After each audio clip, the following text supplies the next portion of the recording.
ಪರಂ ಶಾಂತಿ. ಬೇಹದ್ ಮಕ್ಕಳು, ವಿಶ್ವ ಪರಿವರ್ತನೆಯನ್ನು ಮಾಡುವಂತಹ ಮಕ್ಕಳು, ಬೇಹದ್ ಜ್ಞಾನಿ ಮಕ್ಕಳು, ವಿಶಾಲ ಬುದ್ಧಿಯನ್ನು ಹೊಂದಿರುವಂತಹ ಮಕ್ಕಳು, ಪರಮಪಿತನೊಂದಿಗೆ ಸದಾ ಒಂದಾಗಿ ಇರುವಂತಹ ಮಕ್ಕಳು, ಪರಮಪಿತನೊಂದಿಗೆ ಧ್ಯಾನದಲ್ಲಿ ಸದಾ ಕನೆಕ್ಟ್ ಆಗಿರುವಂತಹ ಮಕ್ಕಳು. ಇಂತಹ ವಿಶೇಷ ಜ್ಞಾನಿ ಮಕ್ಕಳಿಗೆ ಬ್ರಹ್ಮ ಮಾರವರು ತಮ್ಮ ಪ್ರೀತಿಯ ನುಡಿಗಳನ್ನು ಹೇಳುತ್ತಿದ್ದಾರೆ.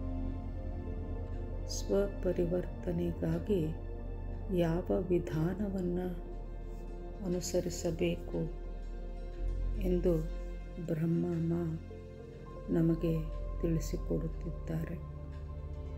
ಎಲ್ಲದಕ್ಕೂ ಮೊದಲು ನಾವು ಆತ್ಮಸ್ವರೂಪದ ಅನುಭೂತಿಯನ್ನು ಮಾಡಿಕೊಳ್ಳಬೇಕು.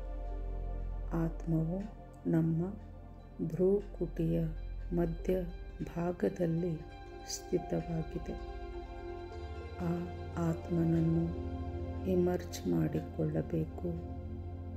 ಆತ್ಮವು ಸೂಜಿಯ ಮೊನೆಗಿಂತಲೂ ಬಹಳ ಚಿಕ್ಕ ಗಾತ್ರದಲ್ಲಿದೆ. ನಮ್ಮ ಹಣೆಯ ಮಧ್ಯಭಾಗದಲ್ಲಿ ಇರುವಂತಹ ಆತ್ಮವು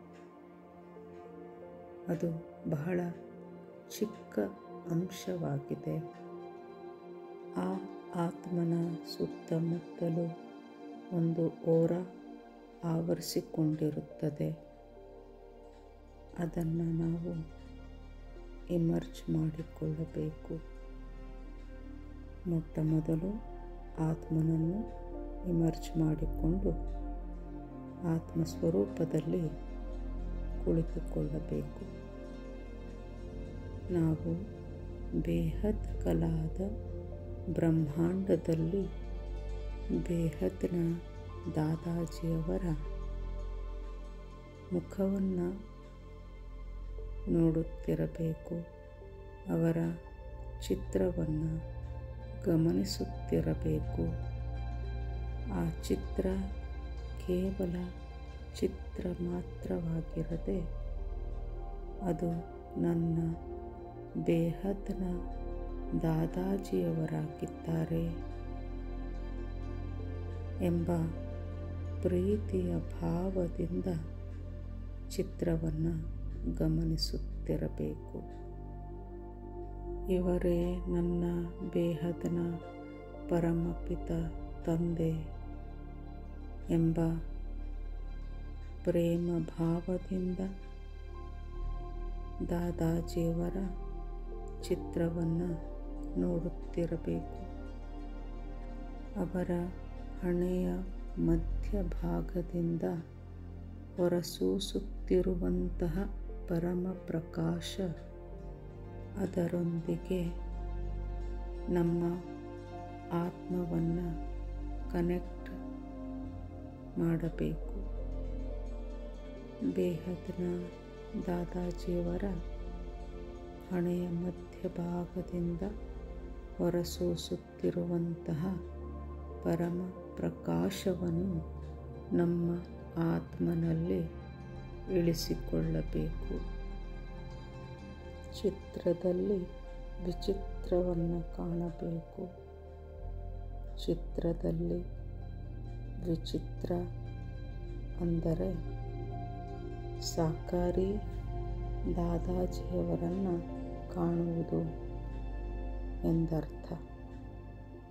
ವಿಚಿತ್ರ ಎಂದರೆ ವಿಶೇಷ ಎಂಬ ಅರ್ಥ ಕೊಡುತ್ತದೆ.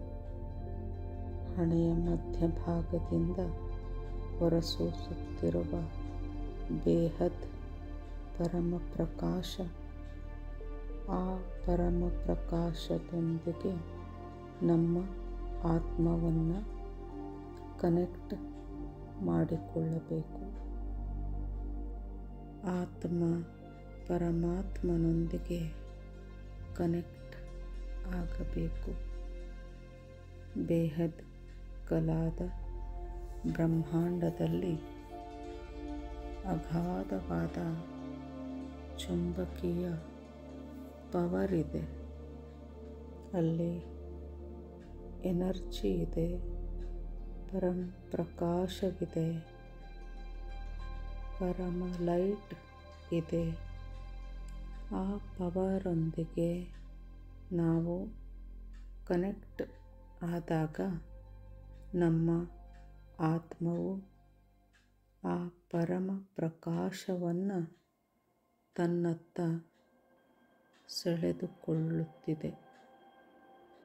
ಆ ಬೇಹದ್ದಿನ ಪರಮ ಪ್ರಕಾಶವು ನನ್ನ ಆತ್ಮನಲ್ಲಿ ತುಂಬಿಕೊಳ್ಳುತ್ತಿದೆ. ಆತ್ಮನಲ್ಲಿ ಪವರ್ ಬರುತ್ತಿದ್ದಂತೆ ಚುಂಬಕೀಯ ಶಕ್ತಿ, ಪರಮ ಪ್ರಕಾಶ ನಮ್ಮ ಆತ್ಮನಲ್ಲಿ ತುಂಬಿಕೊಳ್ಳುತ್ತಾ ಹೋಗುತ್ತದೆ. ಆತ್ಮನಲ್ಲಿ ತುಂಬಿಕೊಂಡಂತಹ ಪರಮ ಪ್ರಕಾಶವು ನಮ್ಮ ಮಹಾಕಾರಣ ಶರೀರ, ಇದು ಹಣೆಯ ಮಧ್ಯ ಭಾಗದಿಂದ ನಮ್ಮ ನಾಭಿಯವರೆಗೆ ಇರುತ್ತದೆ. ಆತ್ಮವು ಪರಮ ಪ್ರಕಾಶವನ್ನು ಸೆಳೆಯುತ್ತಿದ್ದ ಹಾಗೆ ಈ ನಮ್ಮ ಮಹಾಕಾರಣ ಶರೀರವು ಸಂಪೂರ್ಣ ಶ್ವೇತ ಬಣ್ಣದಲ್ಲಿ ಪರಿವರ್ತನೆಯಾಗುತ್ತದೆ. ಪರಮ ಪ್ರಕಾಶ ತುಂಬಿಕೊಳ್ಳುತ್ತದೆ. ಆ ಶ್ವೇತ ಬಣ್ಣದ ಬೆಳಕು ನಮ್ಮೊಳಗೆ ತುಂಬಿಕೊಳ್ಳುತ್ತಾ ಹೋಗುತ್ತದೆ. ನಮ್ಮಲ್ಲಿ ಹರಡಿಕೊಳ್ಳುತ್ತಾ ಆ ಪರಮ ಪ್ರಕಾಶದ ಶಕ್ತಿ, ಪವರ್ ನಮ್ಮ ಶರೀರವನ್ನೆಲ್ಲ ಆವರಿಸಿಕೊಳ್ಳುತ್ತದೆ. ಈ ರೀತಿ ಸಂಪೂರ್ಣವಾಗಿ ಆವರಿಸಿಕೊಂಡಾಗ ನಾವು ಫರಿಷ್ಠಾ ರೂಪಕ್ಕೆ ಬದಲಾಗುತ್ತೇವೆ. ನಾವು ಶಕ್ತಿ ಸ್ವರೂಪರಾದಾಗ, ಪವರ್ಫುಲ್ ಆತ್ಮರಾದಾಗ ನಮ್ಮ ಶರೀರ ಪರಮತತ್ವದ ಶರೀರವಾಗುವುದು ಹಾಗೂ ನಮ್ಮ ಆತ್ಮ ಪರಮ ಪ್ರಕಾಶದ ಆತ್ಮವಾಗುವುದು. ಆ ಶಕ್ತಿಯು ನಮ್ಮಲ್ಲಿ ತುಂಬಿಕೊಂಡಾಗ ನಾವು ಈ ಭೂಮಿಯ ಮೇಲೆ ಇರುವುದು ಅಸಾಧ್ಯವಾಗುತ್ತದೆ. ಏಕೆಂದರೆ ಆ ಪರಮ ಪ್ರಕಾಶವು ನಮ್ಮನ್ನು ಮೇಲಕ್ಕೆ ಸೆಳೆಯುತ್ತಿರುತ್ತದೆ. ಬೇಹದ್ದಿನ ಶಕ್ತಿಯು ನಮ್ಮಲ್ಲಿ ಬಂದಾಗ ನಾವು ಎಷ್ಟು ಮೇಲಕ್ಕೆ ಸಾಗುತ್ತೇವೆಯೋ ಅಷ್ಟು ಮೇಲಿನ ಬ್ರಹ್ಮಾಂಡಗಳಿಗೆ ಪಯಣ ಬೆಳೆಸುತ್ತೇವೆ. ಪರಮಪಿತ ತಂದೆಯ ಹಣೆಯ ಮಧ್ಯಭಾಗದಿಂದ ಹೊರಹೊಮ್ಮುತ್ತಿರುವ ಬೆಳಕು ನಮ್ಮ ಆತ್ಮವನ್ನು ತುಂಬಿಕೊಳ್ಳುತ್ತಿದೆ. ಹೀಗೆ ಆತ್ಮ ಮತ್ತು ಪರಮ ಆತ್ಮ ಕನೆಕ್ಟ್ ಆದಾಗ ನಮ್ಮ ಪರಿವರ್ತನೆಯಾಗುವುದು. ಇದರಿಂದಲೇ ಸ್ವಪರಿವರ್ತನೆಯಿಂದ ವಿಶ್ವ ಪರಿವರ್ತನೆಯಾಗುವುದು. ಬಾಪೂಜಿಯವರು ತಿಳಿಸಿಕೊಡುವಂತೆ ಮಹಾಕಾರಣ ಶರೀರ ಚಾರ್ಜ್ ಆದಾಗ ಸೂಕ್ಷ್ಮ ಶರೀರವು ಚಾರ್ಜ್ ಆಗುತ್ತದೆ ಹಾಗೂ ಸೂಕ್ಷ್ಮ ಶರೀರದಲ್ಲಿ ಪರಮತತ್ವ ತುಂಬಿಕೊಳ್ಳುವುದು. ಇದರಿಂದ ನಮ್ಮ ಶರೀರ ಸಂಪೂರ್ಣ ಹಗುರವಾಗಿ ಬಿಡುವುದು. ನಮ್ಮ ಶರೀರ ಪವರ್ಫುಲ್ ಆಗುವುದು. ಇದನ್ನು ನಾವು ಫರಿಷ್ಠಾ ಸ್ವರೂಪ ಎಂತಲೂ ಹೇಳಬಹುದು. ನಮ್ಮ ಪಂಚತತ್ವದ ಶರೀರವು ತನ್ನಿಂದ ತಾನೇ ಫರಿಷ್ಠಾ ಸ್ವರೂಪವಾಗಿ ಪರಿವರ್ತನೆಯಾಗುವುದು. ಚುಂಬಕೀಯ ಪವರ್ ನಮ್ಮಲ್ಲಿ ಬಂದಾಗ ನಮ್ಮ ಶರೀರ ಸಂಪೂರ್ಣವಾಗಿ ಹಗುರವಾಗಿ ಬಿಡುವುದು.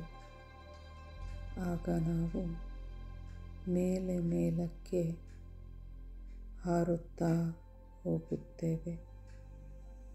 ಫರಿಷ್ಠಾ ಸ್ವರೂಪರಾಗಿ